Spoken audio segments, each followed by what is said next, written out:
নমস্কার। আমাদের আজকের গল্প হেমেন্দ্র কুমার রায়ের বাদশার সমাধি। অনেক অনেক কাল আগেকার কথা। আমরা ৩ বন্ধু গেছিলাম দিল্লি বেড়াতে। প্রতি বছর পুজোর ছুটিতে আমরা ৩ বন্ধু বাইরে কোথাও না কোথাও বেড়াতে যেতাম। তখন এদেশে ব্রিটিশ রাজত্ব। বাংলাদেশ তখনও দুভাগ হয়নি। সারা ভারতের লোক তখন পরম সুখে দিন কাটাচ্ছে। দেশে এত দাঙ্গা হাঙ্গামা ছিল না, এত খুন জখমও ছিল না, এত গুন্ডামি রাহাজানি এসবও ছিল না। সাধারণ মানুষ নির্ভয়ে পথে বের হতে পারত। আমরা ৩ জনের টিকিট কেটে সেদিন সকালে তুফান মেলে উঠে বসলাম।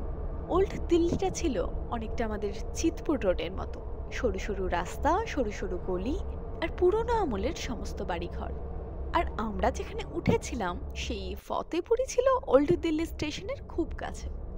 ওল্ড দিল্লিতে দর্শনীয় ছিল Lal Qila, Jama Masjid, Lahori gate, Ajmer gate, Kashmiri gate প্রভৃতি।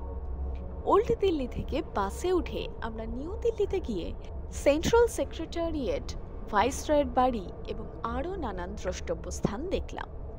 একদিন বাসে উঠে ৩ জন গেলাম কুতুব মিনার দেখতে।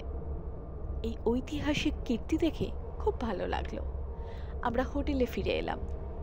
এবার হাওড়ার দিকে ফিরবো বলে কথাবার্তা বলছি। ওই হোটেলের ম্যানেজার আমাদের প্রশ্ন করলেন আমরা কি কি দর্শনীয় স্থান দেখলাম। আমরা আগ্রা মথুরা থেকে দিল্লি পর্যন্ত যা যা দেখেছি সব তাকে বললাম। এমনকি সেকেন্দ্র আর আকবরের সমাধি পর্যন্ত দেখেছি বললাম। তিনি তখন বললেন, আপনারা কুতুবপুর যাননি? আমরা বললাম না।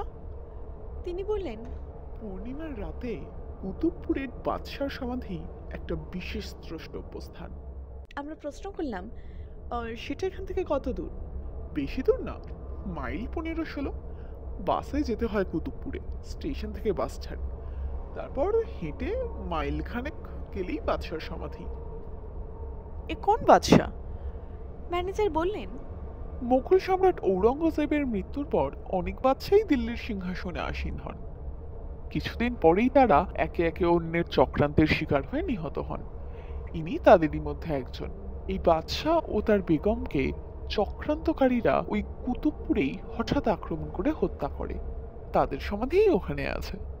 একটু ভেবে ম্যানেজার বললেন, আগামী পরশু তো পূর্ণিমা আছে, ওই দিন সকালবেলা খেয়ে দিয়ে রওনা হবেন, সব দেখে পরদিন ফিরবেন। আমরা রাজি হলাম। গাইড ধরলাম আমরা কুতুবপুরে গিয়ে। সে আমাদের সঙ্গে চললো বাদশার সমাধিতে। তখন সন্ধে 7টা। আমরা সমাধি থেকে কিছু দূরে একটা গাছের কুঞ্জের আড়ালে বসে রইলাম। মাঝে মাঝেই এখানে এমন সব ঝোপ আছে, এদের বলে কুঞ্জ। আমরা গাইডকে প্রশ্ন করলাম, এসব কুঞ্জে সাপ খোপ নেই তো? না না, সব নিয়মিত পরিষ্কার করা হয়। আমরা প্রশ্ন করলাম, তাহলে এই সমাধি দেখতে কি প্রায়ই লোক আসে? হ্যাঁ, তা আসে বটে, তবে শুধু পূর্ণিমায়। সবাই তো এই সমাধির কথা জানে না, তাই ভিড়ও হয় না। আমরা চুপ করে বসে রইলাম। আকাশে পূর্ণিমার চাঁদ উঠল। সঙ্গে সঙ্গে দেখি আজব কাণ্ড। একটা সমাধি থেকে বাদশাহ এবং অন্য সমাধি থেকে বেগম বের হলেন। বাদশাহ হাততালি দিলেন 2বার। সঙ্গে সঙ্গে কোত্থেকে একটা সুন্দর সিংহাসন বার করে আনলো 2জন লোক ধরাধরি করে। তারপর তারা একটা আলপোলা আনলো, তাতে সুগন্ধিত তামাক সেজে দিল। বাদশাহ ও বেগম সিংহাসনে বসলেন। বাদশাহ বুড়ুক বুড়ুক করে আলবোলা টানতে শুরু করলেন। অপূর্ব সুমধুর গন্ধে চারিদিক যেন আমোদিত হয়ে উঠল। তামাকের যে এত সুমধুর গন্ধ হয় তা আমরা কল্পনাও করতে পারিনি। তামাক খাওয়া শেষ হলো। তারপর বাদশাহ আবার 2বার হাততালি দিলেন।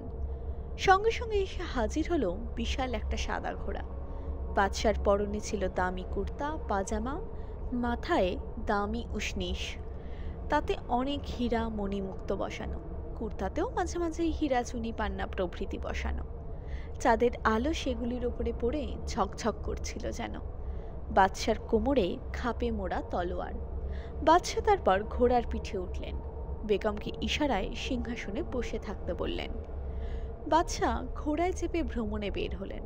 খটাখট খটাখট শব্দ তুলে ঘোড়া ছুটল বাদশাহকে পিঠে নিয়ে। একটু পরেই তারা অদৃশ্য হলো। 2জন বাঁদী এসে বেগমের হাত পা টিপতে লাগলো। আমাদের আমাদের চোখের সামনে একের পর এক এইসব দৃশ্য দেখতে লাগলাম। এ যেন কোনো যাত্রা নাটকের অভিনয় দেখছি। মিনিট ২০-২৫ কেটে গেল। তারপর আবার দূর থেকে শোনা গেল সেই খটখট শব্দ। দেখা গেল বাদশা ঘোড়া ছুটিয়ে ফিরে আসছেন। এই সময় আমার কেমন যেন মনে হলো, এই সব কিছুই সাজানো নয় তো, কতগুলো লোক হয়তো এসব অভিনয় করছে। আমি লাফ দিয়ে উঠে বাদশার সামনে দাঁড়িয়ে কুর্নিশ করলাম তাকে। বাদশা তাকালেন আমার দিকে, কেমন যেন নিষ্প্রভ দৃষ্টি, মরা কোনো জন্তু জানোয়ারের চোখের মতো। সেই চোখের দৃষ্টি স্থির, চোখের পাতা নড়ছে না। বাদশা বললেন, कौन हो तुम? আমি বললাম, मैं हूँ एक गरीब भिखारी बंदा, बादशाह के पास कुछ भीख मांगता हूँ। সঙ্গে সঙ্গে বাদশা পকেটে হাত দিয়ে কতগুলো সোনার আমলকি বের করে আমার দিকে ছুঁড়ে দিলেন। সেগুলো ছিটকে পড়ল। আমি আমলকিগুলো কুড়িয়ে পকেটে রেখে দিলাম। মনে মনে ভাবলাম, এতগুলো সোনার আমলকির দাম কয়েক হাজার টাকা হবে। কিন্তু এদিকে কবরের কাছের সেই বাদশা ও বেগমের মূর্তি এবং তাদের সব সঙ্গী সাথীদের মূর্তি যেন হঠাৎ কোথায় মিলিয়ে গেল। গাইড ছোকরা আমার কাছে এসে বললে, এ আপনি কি করলেন? কেন, কি হলো? আপনার জন্যই ওরা অদৃশ্য হলো, তা না হলে আপনারা কত কি দৃশ্য দেখতে পেতেন। আমি বললাম, এই সব দৃশ্য দেখে লাভ কি? গাইড বলল, এসব দেখতেই তো লোকে আসে এখানে।